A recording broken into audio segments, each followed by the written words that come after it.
With all the changes happening in the ESL teaching space, I've seen a very large trend happening over the last 2 months, and that is teachers taking the ESL teaching model and moving it to self-made class sites like Outschool. Hey you guys, and welcome back to my channel. Today I want to have an unscripted chat with you guys about the trend of moving the ESL model to Outschool, KidPass, or just platforms that allow you to teach your own self-made classes to learners. But before we jump into today's conversation, I do want to take a second and thank the sponsor of today's video, which is Skillshare. If you've been on this channel for any length of time, you know that I have been using Skillshare and paying for this service for several years, from learning about graphic design, email marketing, and now I am taking classes on interior design because I'm going to start a little home renovation project. To unlock a free trial of Skillshare, click the link down below in the description box and you'll have full access to all courses for a month. Again, thank you to Skillshare for sponsoring today's video. Now, it's pretty widely known by now that a lot of the ESL companies, VIPKID, Magic Ears, there's so many of them now I cannot keep track, have had major changes this year. Several have had to lay off teachers, others don't allow teachers to teach certain days of the week or at certain times.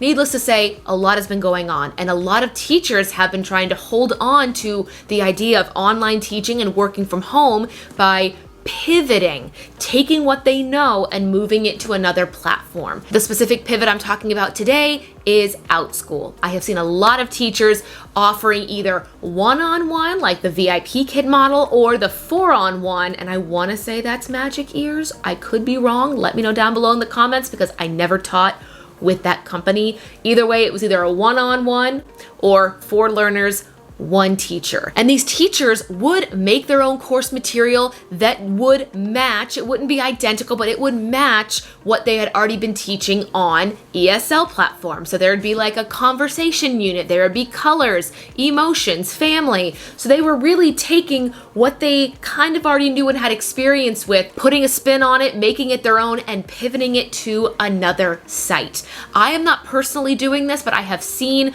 a lot of teachers do it, and several have let me know that they have had success with this pivot. They are able to offer these classes to learners at any time of the day, which is really helpful if you're trying to reach students in Asia, Europe, Africa, South America, wherever it is. These platforms like KidPass and Outschool do allow you to teach at any time of the day. Their biggest complaint is trying to make curriculum, and there's no way around it. Having your curriculum made for you was a blessing, but once you get in the groove or the routine of making your own classes, it does get easier along the way. A lot of the teachers I spoke to enjoyed making multi-day classes, so they would have maybe a 4, 5, 6 meetings that would already be lesson planned, and they could just offer that, in a multi-day class at different times of the day on certain days of the week. Another pivot trend that I did see was teachers offering ESL through song. Now, they weren't taking any songs that were copywritten through ESL platforms, but I would see like days of the week, the alphabet, happy birthday. Sometimes they would have their own self-written songs in the classes, which I think was super cool, but it's another way for them to expand, offer courses to learners. Some people were just offering, ages 10 and up ESL, like let's chat, let's just sit and have a conversation. It was like a half-hour class. Or they would make lunch bunch, like ESL lunch bunch. It was all different across the board. If you want to see what I'm talking about, just go to Outschool.com and search ESL in the search bar. It will show you what classes are available in the space. And I say this not to promote people copying other people, but to just get an idea of what is working, what creative outlets are teachers using, and what could you do? Use that search bar as inspiration for something that you can offer kids if teaching ESL on another platform is something that does interest you. I have never done this. I've never actually made ESL curriculum myself. I've only taught the pre-made lessons provided to me on VIPKID, but if it's something you're interested in, I do highly recommend it. Speaking of which, I'm gonna go search right now, Outschool.com. I'm going to the Find Classes. I'm gonna search ESL. Just from my quick search, I see an ESL reading vocabulary sight word game. So this teacher took students' love of games and put a spin on it with ESL, reading vocabulary and sight words. This class, just in case you want to know, is 25 minutes long. It meets once a week and it's $7 per learner. I will keep the privacy of this teacher, but they teach 5:30, 6 a.m., 7 a.m. So it looks to me like they are keeping the early morning ESL times, which is fine. You have that option if you want to keep teaching that time or you want to change it up. So reading classes, sight words.